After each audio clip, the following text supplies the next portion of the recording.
في السماء يتقدس اسمك ليأتي ملكوتك لتكن مشيئتك كما في السماء كذلك على الأرض.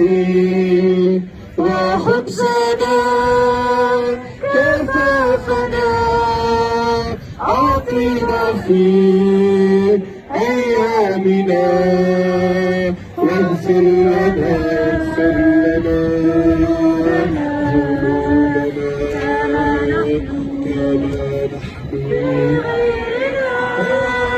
ولا تدخلنا في تجربة بل نجنا من الشر لأن لك الملك والقدرة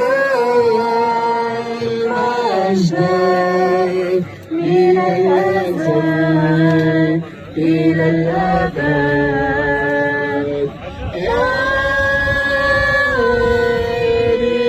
السلام عليك يا مريم يا ممتلئة نعمة الرب معك، مباركة أنت في النساء ومباركة ثمرة بطنك يسوع.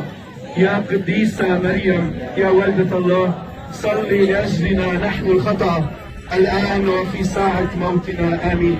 المجد للآب والابن والروح القدس كما كان في البدء والآن وكل أوان وإلى دهر الداهرين آمين.